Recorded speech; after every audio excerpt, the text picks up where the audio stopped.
Welcome to Champion Minded, the podcast for those who aim for excellence, not only in the sports arena, but in life. My name is Allistair, author, speaker, mindset and performance coach, and my goal is to help you unleash your unlimited potential and provide you with the tools to achieve greatness. Are you ready to become champion minded? Then let's do this.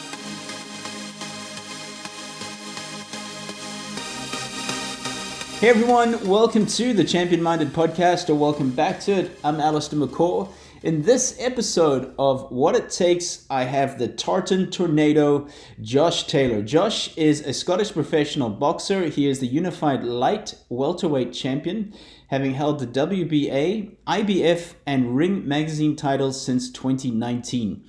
At regional level, he held the Commonwealth Light Welterweight title from 2016 to 2017. As an amateur, he won a silver medal at the 2010 Commonwealth Games and a gold medal at the 2014 edition. Now, as of December 2020, he is ranked as the world's best active light welterweight boxer by BoxRec and the Transnational Boxing Rankings Board. With 13 of his 17 wins coming by the way of stoppage, he currently has an astonishing 76% knockout to win percentage. Now, a funny little backstory to this one. It was actually a year ago exactly. I was in Scotland. I was doing some consulting work there with clients. And I stopped into one of the Scottish rugby team practices, of course, with Gregor Townsend, the coach there. And I met Josh there. But the funny story is that when I went to get my credential, it was actually the captain's run. I was given the credential with my name on it, but it had Josh's photo on it. And obviously Josh had my photo on his credential. Now, obviously it created a bit of a funny moment, but I met Josh there at Murrayfield, got chatting to him and his then coach, an amazing guy, fantastic guy, humble, kind. You would never think that he's a boxer, but I know when this guy gets in the ring, it's business. So I was really pumped to get him on the podcast. In fact, last time I did see him, as I mentioned, was a year ago. He was in serious training for his bout on the 2nd of May, which was going to be in Glasgow. That didn't happen, obviously, because of COVID.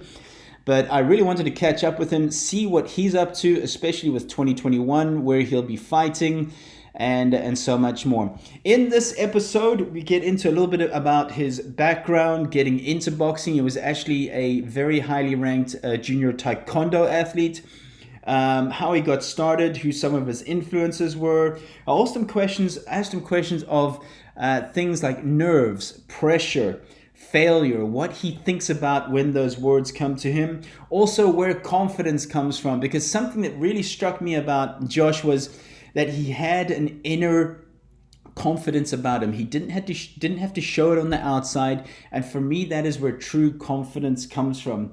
He also talks a little bit about his training. He talks about what's coming up for this year, also how he's handled the last year with COVID, etc.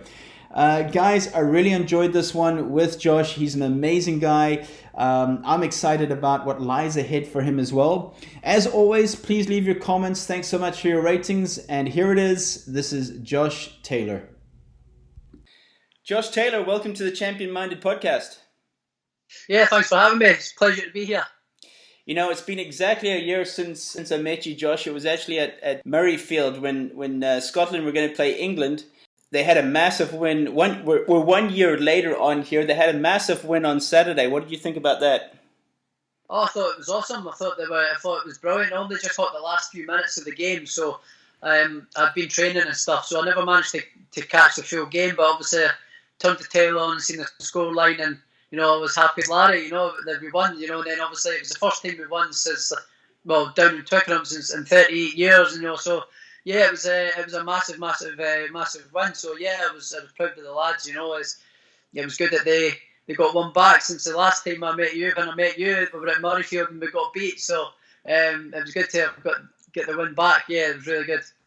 Let me ask you this, Josh, because obviously you've fought in places like Vegas and around the world in front of big crowds.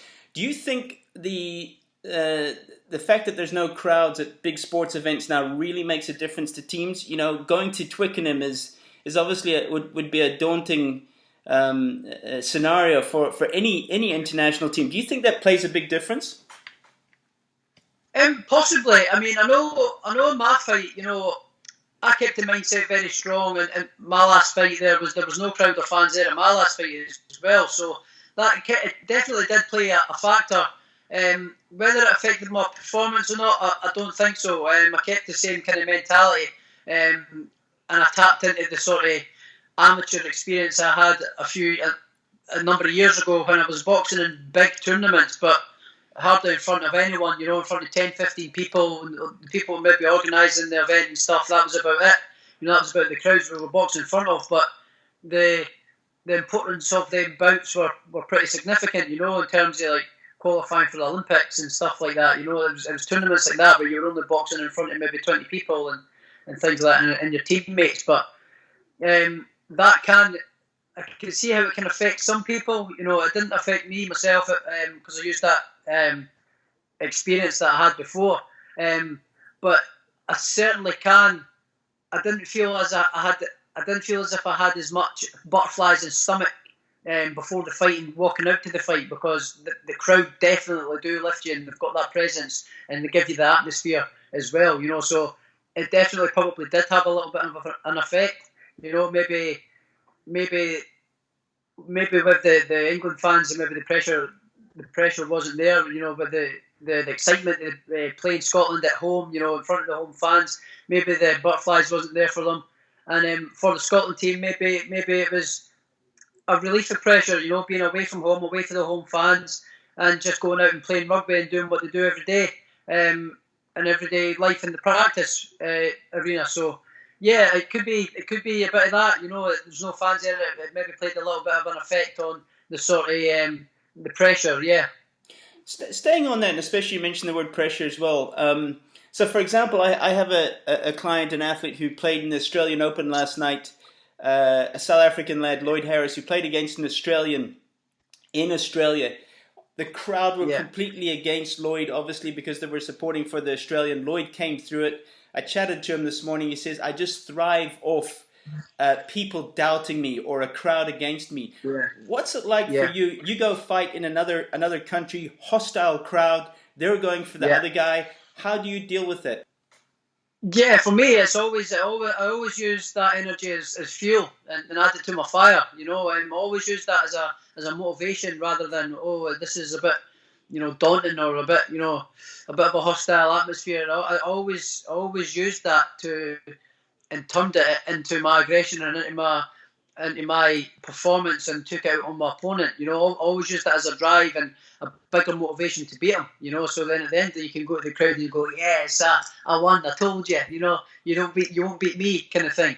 I always used it to work in my advantage and add fuel to my fire, rather than let it get to my nerves and then burn me down. I always used it to add fuel to my fire. So let me go back to obviously the last 12 months ago. I remember last time I was speaking to you, you were preparing for a bout on the 2nd of May in Glasgow. That's the last thing I remember. Obviously, it got put off because of COVID, etc. How has it been for you the last year, not having any certainty of dates, of bouts, of things? How have you dealt with that? It has been pretty difficult, to be honest. I was meant to box in May last year. It got cut back, and then it got put back again to September. I ended up not boxing until September last year, and then it was in front of no fans. But by the time September, then I was supposed to have boxed Jose Ramirez, sorry, his name forgot me there. Jose Ramirez, who's got the 2 other belts, and I should be sitting here talking to you as a undisputed world champion right now. I was supposed to have boxed him at that time last year, September, October. Again, that got pushed back. It was meant to have been in May, February, March this year. That's been pushed back again. Now it's getting pushed, saying it's going to be in May now. So it is a little bit frustrating. The goalposts keep getting moved. So you kind of just have to adapt and adjust your training. Keep ticking over, keep positive. I've been pretty lucky as an elite sportsman. I've been able to still train and go to the gym and tick over. Otherwise, I'd have been pretty down mentally. Being stuck in the house and not being able to go to the gym or go out or do anything. I'd have been struggling mentally. So it's been it's been all right for me. I've been able to still go to the gym and take over and see the coach and work on things and sparring and stuff like that. So I've been all right. It's not affected me too much, thankfully. Obviously that's one of the big challenges at the moment for a lot of athletes, not just professional like yourself, but also at club level, school level, etc. What would be some advice you'd give for the younger kids out there right now who are not being able to play sports? They don't know when they're going to be playing their first competition, their first match, for example. What would your advice be to them at the moment? Just to try and keep positive, still try and keep practicing on things that you're doing, the things that you're working on, things that maybe your coaches, say you could be improving on or saying you're good at. Keep trying to keep practice things at home. Even if you've not got equipment in the house, you can still do a lot of body weight stuff and stuff on yourself and work on your strength and stuff in your house. You can always improvise and use stuff to your own ability in your own house or out in the garden and things like that, out running on the roads. You can always improve on yourself and keep ticking over, keep yourself sharp and keep yourself fit, because hopefully it's not going to last too much longer, and you just keep improving on yourself, and that's the main thing. As long as you're still fit and healthy and keeping positive, and you always have a little bit of a better look out in life, and you feel better when you're nice and fit and strong. I know I do when I'm fit and healthy. I know I feel a lot confident in myself, a lot better in myself and my self-confidence and my ability to do things, and even going out, not in a sporting environment, just in life in general. When I'm fit and in healthy and in good shape, I always feel a little bit more self-confident and a little bit more confident to go and do things. So I just believe in keeping fit and keeping yourself in good shape and keeping eating well, and it definitely helps in all aspects of life, I do think, 100%. Good advice. Josh, let's go back to the early years. Did you come from a boxing family, and how did you get into boxing? No, not at all. No, there wasn't any boxing gyms in the radius about 20 miles from my home, so there was no history of my boxing in my family really at all, except for maybe like talking, maybe my granddad maybe done a little bit of boxing when he was younger down at the pits and the mines and stuff like that. My hometown was a mining village, a mining town, so there was a lot of fighting men around and tough men, but in terms of boxing, none in my family at all that I can remember. So it was just I found out there was a club at my mum's work in Meadowbank, which was up about 45 to an hour away in the bus, minutes away in the bus. So I used to go up there after school and do a bit of training, and a professional was always boxing in there as well. His name was Allistair. He was training in there, and I used to go up and sort of watch him training, and I kind of just got into just doing the training and keeping fit, and I fell in love with it, and I found out I was pretty good at it pretty soon, and I just kept going and going, and and it's just, here I am now, world champion. My dreams paid off, and it was good. I just sort of started it as a hobby, to be honest, to keep fit, and and I liked also the combat side of things as well. I loved it, so I just fell in love with it, and I kept going. And once I'd been paid off from a couple of jobs from going to multi-nations tournaments abroad with Team Scotland and things like that. So I got paid off from an apprenticeship, and I lost my place at college and college courses and things like that. So I kind of just decided from then, when that happened, that I'm going to just give this my best shot, and I dedicated myself to it, and it's I work day and night and totally dedicated myself to the craft, and it seems to have paid off. It's paid off.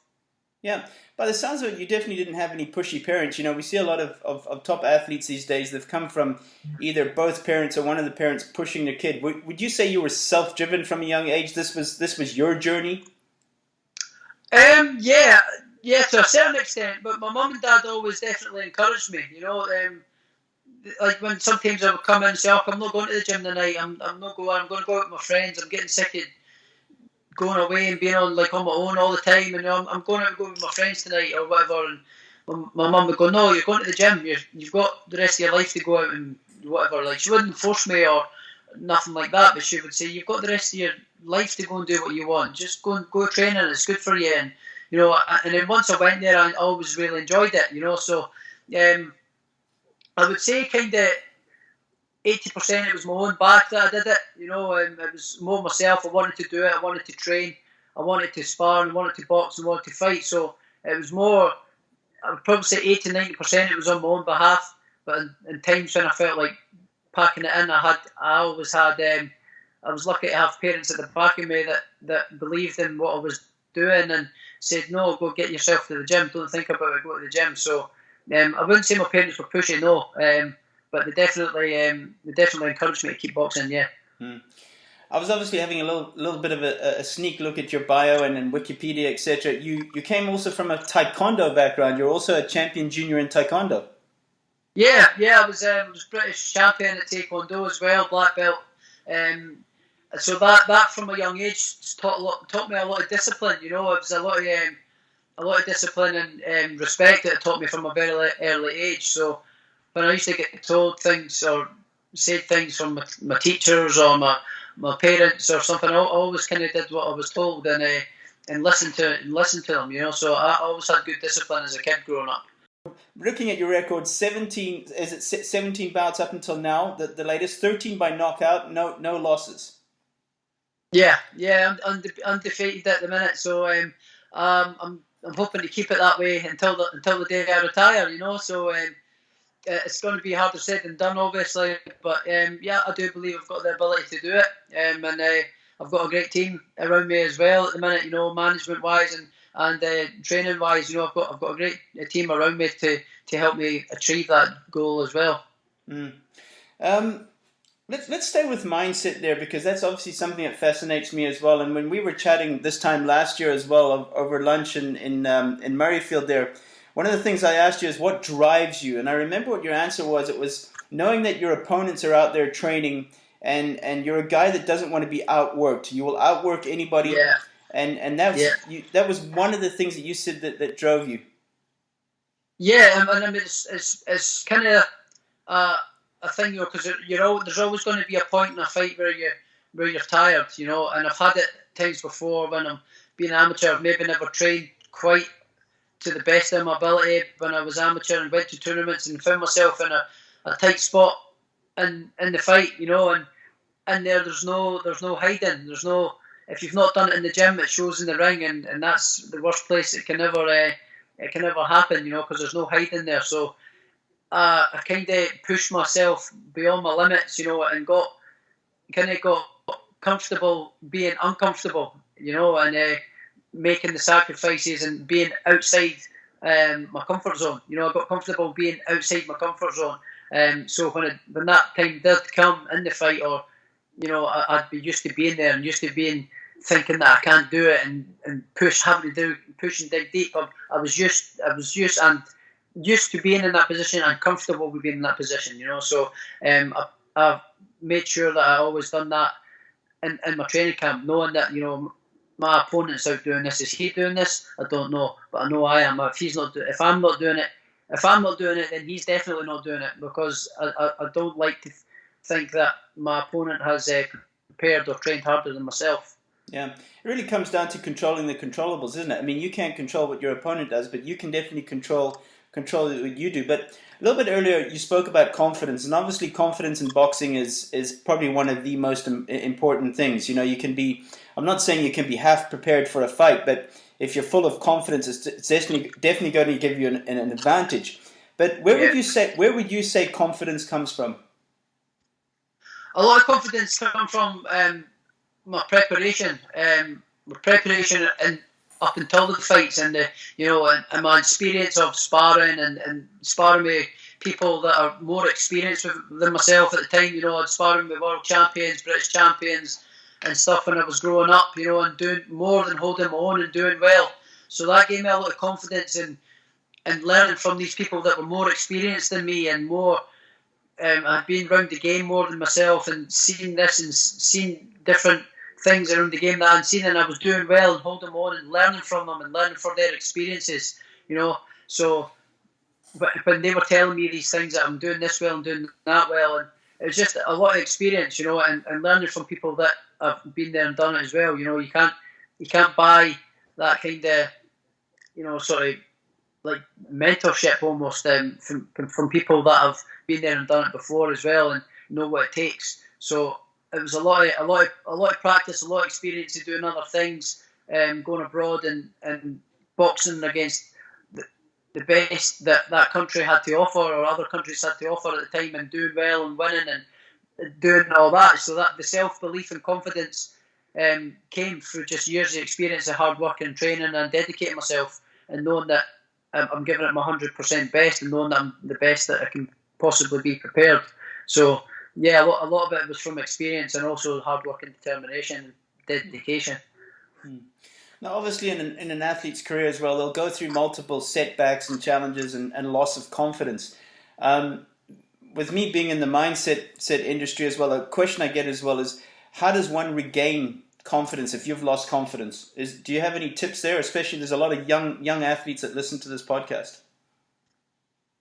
Yeah, I mean, I've had loads of times where my confidence been dipped. You know, I've been to tournaments or I've had things happen that I haven't meant my way, and you know, I've lost confidence, lost fights that I fought and won, and like 5-6 times in a row as an amateur, and you're thinking, why am I doing this? I'm not getting any reward out of it. I'm winning these fights. I'm in the gym week in, week out, and dedicating myself, and I'm not getting any reward for it. But the key is just to keep driving on. You know, like what you learn for these little bits of failures and little bits of setbacks. I never called them failures. I just called them setbacks. What you do is you learn. You learn and you learn and you grow from these experiences of disappointment and little bits of failures, and you learn where you went wrong or what you did wrong or what you could have did better and things like that. So what you do is you don't lose, you learn and you gain experience, and you use that to better yourself going forward. You know, it's always learning. It's not failing. It's learning and moving forward. That I always seen it as. Excellent. Now there's three. At the time, although may I add, at the time, you know, you don't see that. You're very short-sighted. You're like, oh, and my will to win and desire was just, I was the world's worst loser. You know, I still am. You know, I hate losing at anything. You know, so again, it's a mixture of the will to win and determined to keep going, push it forward and better yourself. But it's always down to learning and experience. Yeah, I always put it down to growing. Would you say a champion's mentality is that they hate to lose more than they love to win? Does that resonate with you? Yeah, with me, it's the fear of losing. Yeah, the fear of losing. Yeah, I hate to lose. I want to win. I'm a winner. You know, I hate losing at anything. So everything that I do, I want to win. You know, if I'm walking along the street beside my girlfriend and I see her pulling away from me, I want to walk faster than her. You know, I'm so competitive. It's that competitiveness and will to win that I think has drove me more than anything.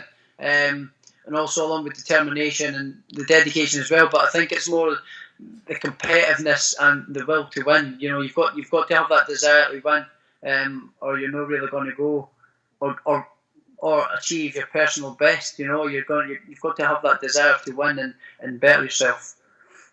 Definitely, that's a commonality I've seen in champion athletes, is that they want to win at everything. You know, a little bit of a story, probably about 4 or 5 years ago, I was at the US Open with a player, and there was a group of us playing Uno, you know, the night before. Those type of games you play before the big match the next day, for example, just to get the athlete's mind off it. And it turned into a pretty heated evening over Uno, because the mentality, like you just said, of champions is just they hate to lose in everything. It's just that mentality. Yeah, 100%, 100%. Josh, there's three words that I ask every guest on the show, on the Champion Minded podcast, and if you could elaborate on when I say this word, what you think of. You can say anything. Nerves.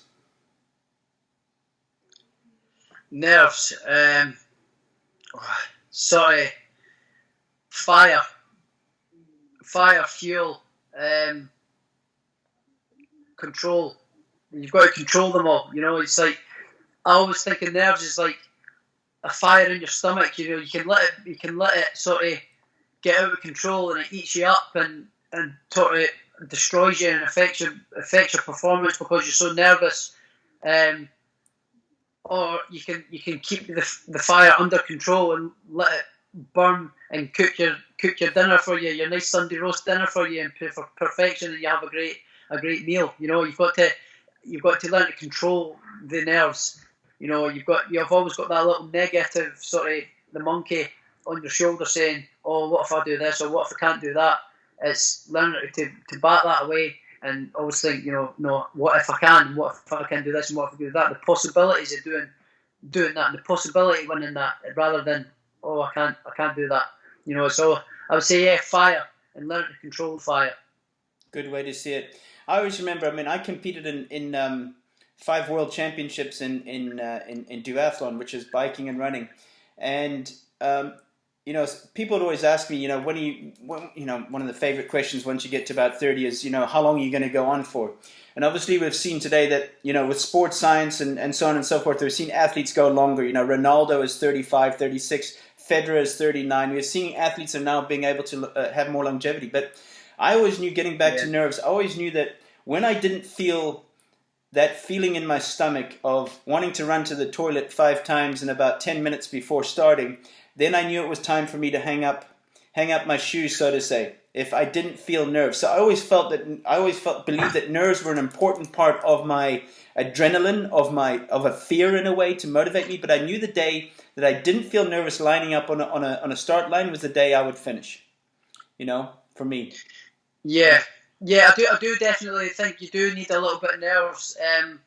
With myself now, it's quite funny you say that as well, because there's been a couple of times in my occasions in my career that, sorry about that, I had a phone call there, that my best performances have been when I had no nerves, and just pure confidence and pure self-belief, due to my preparation of the fights. That's interesting. I didn't have any nerves because I was so confident in my preparation for the fights, and I was so relaxed and confident in that. So then, therefore, the nerves went away. It wasn't so much nerves and the butterflies; it was more confidence and control and switched on. Still had a little bit of the butterflies, but it wasn't so much like the butterflies as in, oh, here we go. It was more, right, you've done this, and it's more putting on the good performance rather than, oh, what if I lose? Because I was that confident, I'd put in the preparation so well. The performances I was putting in the gym and sparring and S&C and stuff, and my nutrition, and the nerves, the negative nerves completely disappeared, and I just felt nothing but calm and totally focused. So my 2 best performances have been when there's been next to no nerves, but just utter confidence in my preparation. Interesting. The second word is pressure. Yeah, pressure. Yeah, that's that's words that come to that. I don't know. Where would you say pressure comes from, Josh? Pressure can come from expectation from other people, from fans, from your team, from other people. You're expecting to do well. For example, Usain Bolt, the pressure on him to win gold was just a given, because he was so good and so talented, and he was expected to do it through expectation. So the pressure on him there to come up with the goods is pretty immense and pretty strong. So it's how to deal with that. And again, it's using that to add fuel to your fire, and not think about the negatives, to say I have to do this of expectation. You've got to sort of channel it and zone out. You've got to zone off from the pressures. Interesting. Wouldn't you love to be in a sport where it's going to be over in under 10 seconds? Yeah, you do. Yeah, and the potentially there is. But yeah, of course, yeah, I would love that to be under in 10 seconds. But then, what if someone does it in 9 seconds or 8 seconds? Then you're like, oh, I need to get quicker. I need to prepare better. I need to prepare harder. I need to win. It's always the will. It always comes back to the will to win, I think, for me. Yeah, yeah. I mean, what's the record at now? Like 9. It's still at 9:54, isn't it? Somewhere around there. It's been a while since it's been broken, hasn't it? That's absolutely crazy. 9 seconds. I could only get about 60 meters in that time. Craziness. The last word is failure. How do you view failure? Failure. Failure is the way when I've failed. The way I've looked at it, I've failed and failed and failed my way to success. Really. I've came up short in my career loads of times with things that I wanted to do and win and learning, and I failed at winning medals at tournaments and failed at winning this. But what I was ultimately doing was learning and growing and gaining experience. I think it's that once I fail and try again. Keep trying again until you get it right. I believe I failed my way.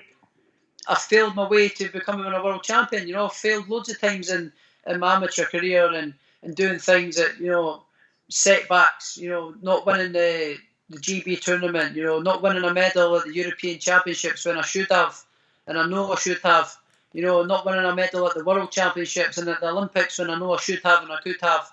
They were major failures and setbacks for me.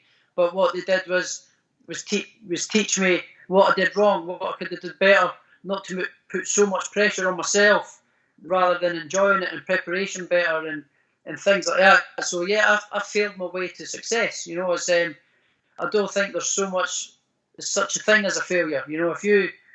If you even out of life, I think in life, if you had the courage to go and do something and try it with your full heart and give it your best shot, that's not failure to me. And you still don't achieve your ultimate goal, that's still not failure. You had the courage to go and try it and give it your best shot, and you live life with no regrets. Then you can always say, well, I tried it and I gave it my best, didn't work out, wasn't for me, maybe it wasn't meant to be. But if you don't do it, you're going to always have that question and saying, what if I maybe would, I could, I should have. You're always going to have that to live with, and I think that would bother me more rather than saying I gave it my best shot and it didn't work out. That's brilliant. I mean, that's probably what I'm going to title this podcast, is I've failed my way to success. And I was just thinking right now, I'm going to get a poster of you with that quote, and you're going to sign it for me next time we see each other, Josh. Deal? Yeah, definitely. Hopefully I get back to Murrayfield soon and see the lads again at Murrayfield and get a chat with them and stuff as well. We'd like to see the lads again. Yeah, it would be something. I think we're probably I'm not too sure what 2021 is going to look like, but it looks like it's still going to be a while with this whole situation. But let's hope it speeds up. Let's talk about, you spoke about your team. Let me ask you this: how important is it to have the right people around you, Josh?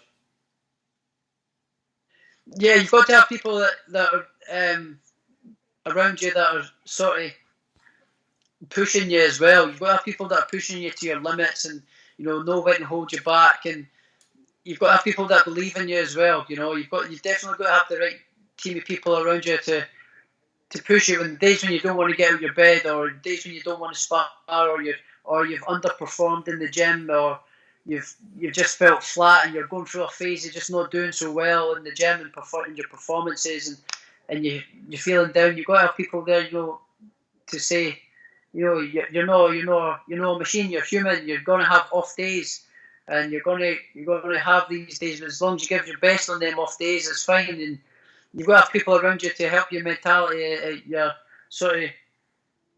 morale and stuff like that as well. You've definitely got to have people around you. It's definitely not a one man sport.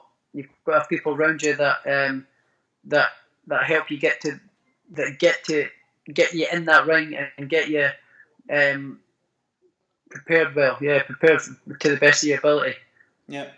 I mean, so often you see in sports as well that some people just surround themselves with more yes people, which can obviously be, detrimental to hearing, the honest truth, for example. Do you look for people in your team that give you the honest truth, tell you as it is, even though sometimes it can be, unpleasant to hear?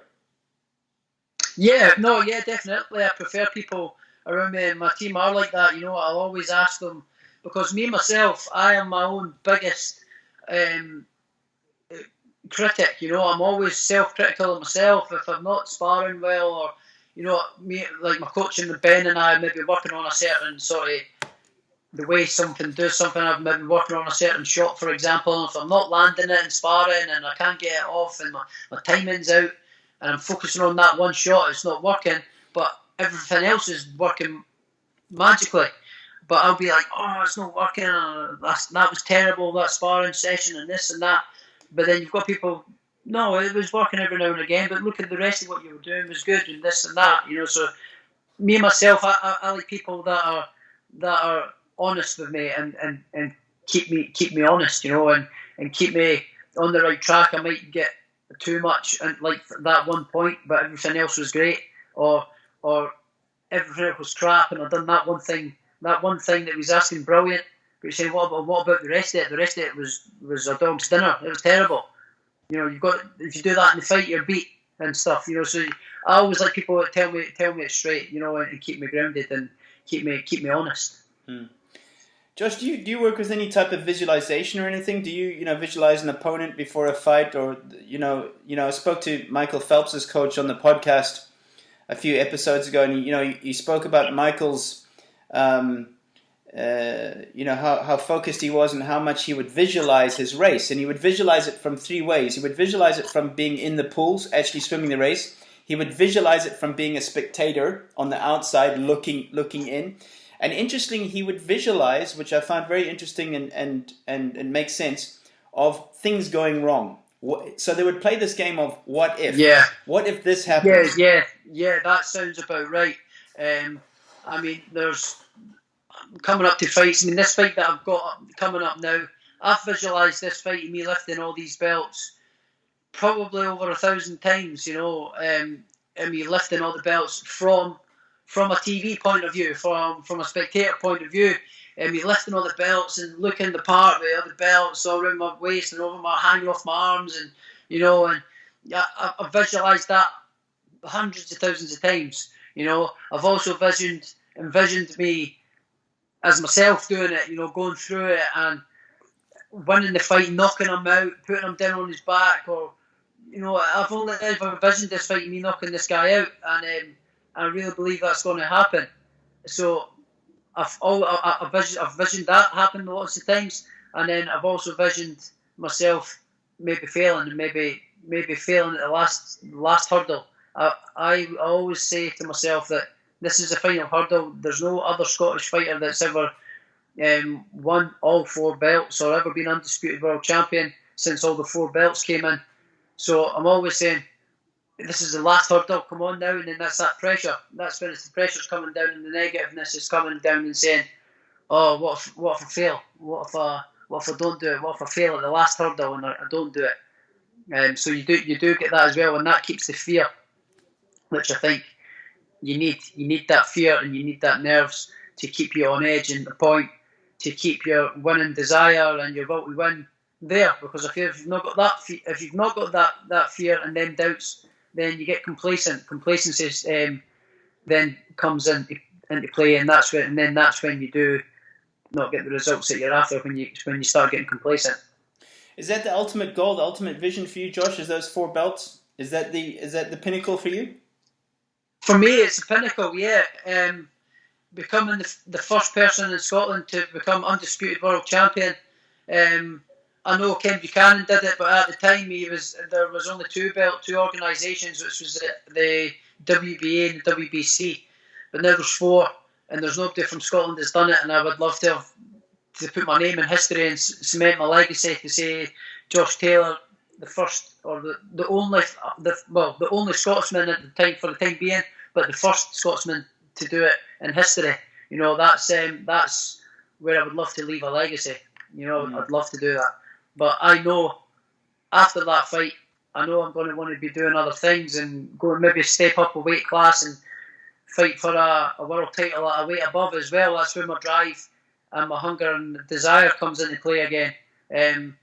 Once I don't feel any more desire, that's when I'll hang up the gloves. But it's still it's still blazing at the minute, the desire. So I don't see me slowing down or stopping anytime soon. Mm. Looking beyond boxing, when you do hang the gloves up, do you see yourself staying in boxing? I'm not too sure. I think I would maybe I'd maybe like to do a little punditry job and things like that. You know, I think I'm pretty good at reading a fight and talking well about boxing. So I think a punditry job would be quite nice for me. I think that would be good. I would like to open up my own gym as well in East Lothian, where I stay and where I'm from. I think opening up a nice big gym there and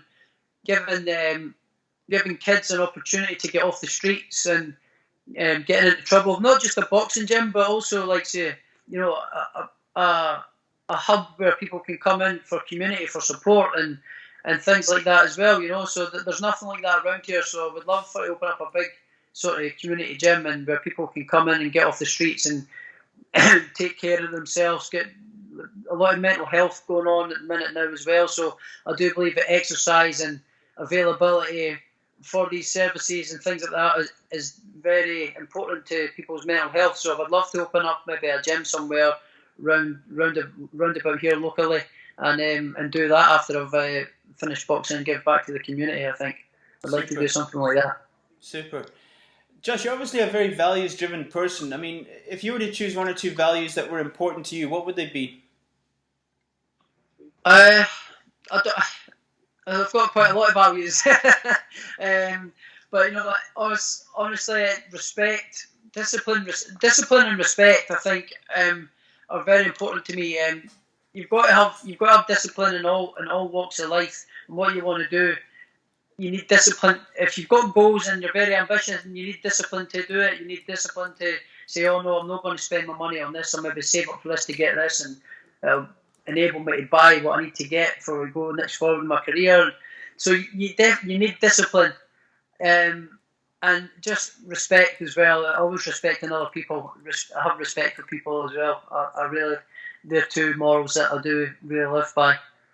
Now, obviously, I want to be respectful of your time, Josh, because you're probably getting out training again. But one or two last questions.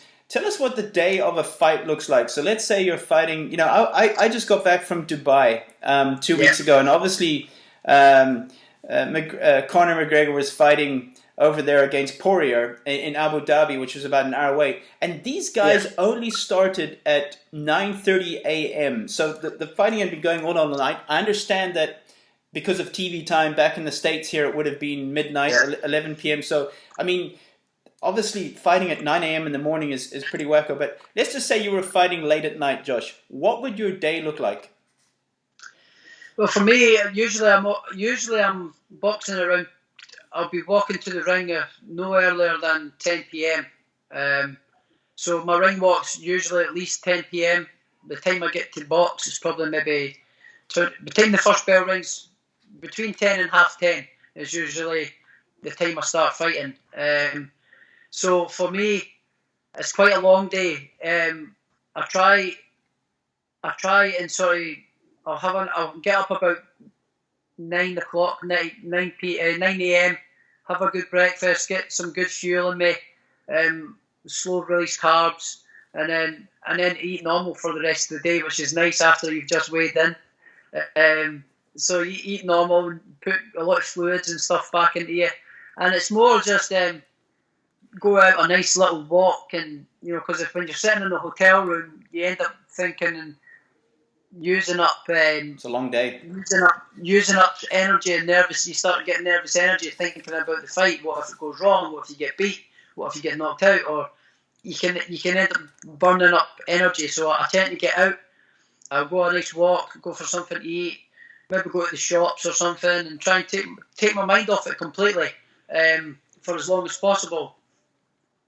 I'll then go back. I'll get something to eat. Get a nap, maybe mid-afternoon.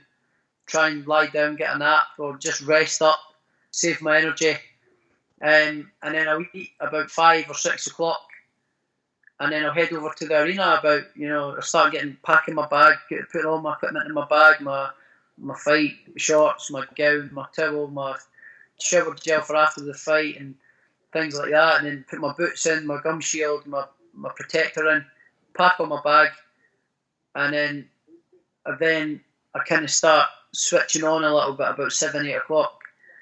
Switching on, mentality changes, turn into sort of kind of fight mode. The conversation kind of starts dropping off a little bit more, and then I head to the arena around about 8, half 8, and get there for about half 8. As soon as I get there, I usually get a rush, like nerves, and a rush, like I'll be like, whoa, I get cold, and I'll get a rush of nerves and a rush of sort of a little bit of fear for the first 5-10 minutes.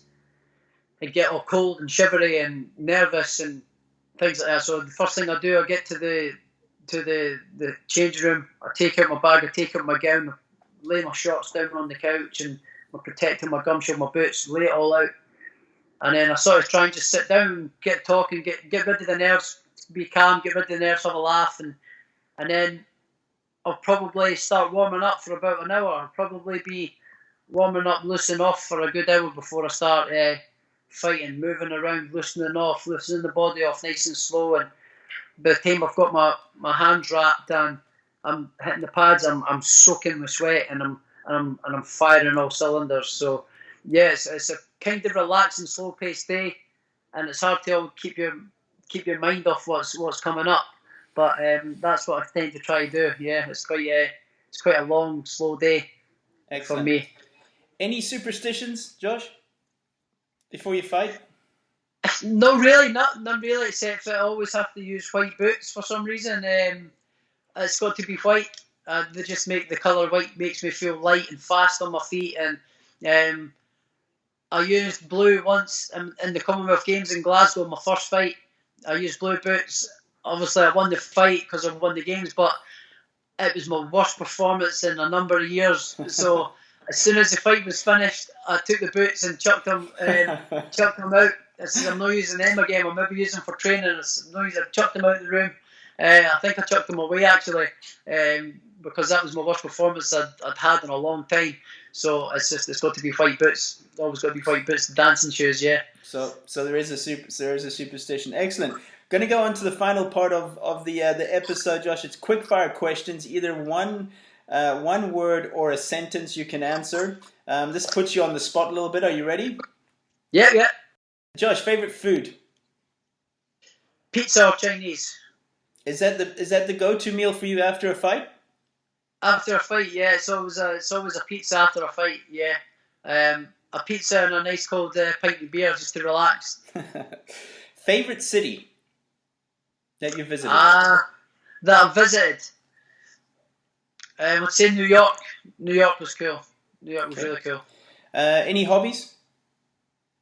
Yeah, I'm into my motorbikes. I'm into all my sports. Rugby. I love my rugby as well. All my friends are into rugby, so I love going into the sea and swimming and stuff like that as well. So I like doing that sort of stuff. Hiking over, like going long distance runs over the hills and now. So I found that a new hobby in that as well. So yeah, I hate running, but I'm doing that adventure trail running over the hills. It's a different kind of challenge and it's a different mindset. So I quite like that now as well in between fights. If you weren't a boxer, what would you be? A big fat man. A world champion eater, like man versus food world champion guy or something. Well, let's ask you this: if you could choose to be in any other sport professionally, what sport would it be? I'd love to be a MotoGP racer, a motorcycle racer professionally. My love for motorbikes is just brilliant. It's my first memories that I've ever had as a kid, in my life, has been from motorbikes. So it would be probably a Valentino Rossi or something. That would be brilliant. I was just about to bring that. You're either a Casey Stoney, a Valentino Casey Rossi. Stoney, yeah, he was brilliant. Yeah, he was really good. Mark Marquez. Yeah. I love watching motorsport as well. I'm a big Formula One fan as well. So, music. Any particular artist or group? No, really. I've got a massive sort of repertoire in music. So it just depends on my mood, really. Just depends on my mood. I do like Fleetwood Mac, to be honest. I love Fleetwood Mac. Interesting. Any particular music you listen to before a fight, or you see a lot of times a lot of fighters maybe have music in their ears before. I kind of a mixture of sort of cheesy danciness, 80s, 90s dance. I also Techno. Yeah, I like Duran Duran, and there's loads. There's as long as it's got a good melody and a good up sort of beat and good vibe to it, I'll listen to anything. As long as it's up and good. I like that kind of stuff. I like all the kind of 80s and 90s kind of dance. Also like Duran Duran, Fleetwood Mac before fights and all that as well. Something that just keeps me in good moods and relaxed. Excellent. I mean, you almost think you seem too young to like appreciate that music, but yeah, I mean that's fascinating. Yeah, I love them sort of stuff. I love the Stone Roses, Oasis, and all that as well. I love all that kind of music too. But then I also like my hard dance kind of stuff and that as well. So it just depends what kind of mood I'm in. I'm sure you're a Killers fan as well. Yeah, I love the Killers as well. Yeah, Mr. Brightside is one of the best songs ever. As well. There you go. You're speaking my language. Favorite sports team? I'd have to say Edinburgh Hibernian and the Scotland rugby team. Good Scotland answer. football team as well, but Scotland it's a love-hate relationship with Scotland football. You never know what's going to happen. I'm sure Stuart Hogg will be very, very happy to hear that. So, favorite boxer of all time, or best boxer of all time in your opinion? Of all time, I think you've got to say Muhammad Ali. Just with the way he put boxing on the map and his charisma, his character, his one-liners, his rhymes, everything. He was brilliant. He was amazing. Yeah. Besides boxing, favorite athlete, male and female, past or present? I used to love Linford Christie when I was younger. The sprinter. I used to love him. I used to want to be him when I was younger as well. I used to think I was him, and I used to think I was fast and stuff on school sports days and stuff. But him and Valentino Rossi, my idols, Valentino Rossi, Ryan Giggs as well. I thought I was a wee bit of a Ryan Giggs as well at football. So them three, I would say. Yep. Your nickname, which I obviously know the answer to. My nickname obviously is the Tartan Tornado, and I get called Hank sometimes as well. A reference to me, myself, and Irene. And I got called that for the guys in the gym, because I'm 1 minute I'm nice and relaxed like Charlie in the film, and then the next minute was the way I shadow box and all that, and everyone was kind of like Hank, my style and the way I got my hair cut one time as well. The barber butchered me, and they started calling me Hank, and it's kind of stuck. So it's I'd say Hank now, because I get called quite a lot. Josh, it's been an absolute pleasure to get you on. I mean, this has been an incredible insight into your mindset, into your motivation, into your preparation, and much more. What's the best place for fans out there to follow you? Would it be on your Twitter? Yeah, on Twitter it's at Josh Taylor Boxer, and on Instagram it's Josh Taylor Box 1, and then on Facebook I've got a Facebook page which is Josh Taylor Boxing. So they're the three handles that I'm usually on. So if you want to follow my journey and see what I'm up to in every day-to-day life, give that a show. For sure, I enjoy your Twitter handle especially. We got you obviously doing some practicing there. We've got Mum's new pooch as well, which is making is making an appearance there as well. It's making me want a new dog again, but not yet. I'm not ready yet. I'm too busy. Excellent. And the next fight, Josh, when's that? We're thinking it's going to be around about May time, against Jose Ramirez, for all the 4 belts. So this is the big one for me. So I'm in full Rocky IV training mode as well, with the beard and stuff as well. So I'm in full mode at the minute training wise. So we're just waiting to get it finally announced, and hopefully it's in May, and we think it's going to be over in America as well. So I'm really excited, and I'm fully focused at the minute to get going, and can't wait to get in there. Excellent stuff. Well, I can't wait to follow obviously your progress this year, and obviously the years to come. Josh, it's been a pleasure. I know so many are going to enjoy this episode. Like I said, getting into the mind, the preparation, and the motivation of you. So best of luck for the year, and we look forward to following you. Yeah, thanks for having me on. It's been great speaking to you, and hopefully I'll get to see you again in person soon, hopefully. And so have a good one, and say well done to the lads for me too. I'll do that. Cheers, Josh. Cheers. Thank you. Thank you. So there you have it, guys. I hope you enjoyed that one with Josh Taylor. As always, this podcast is available on iTunes, YouTube, Amazon Podcasts, and via my website, allistairmccaw.com. Also, a big thanks to all of you who have left a review or a rating on iTunes. I greatly appreciate that. Connect with me on social media. I'm on Twitter at Allistair McCaw, on Facebook, Allistair McCaw page, and on Instagram, Be Champion Minded. So, until next time, remember you were made for greatness. Now go do the work. Stay champion minded.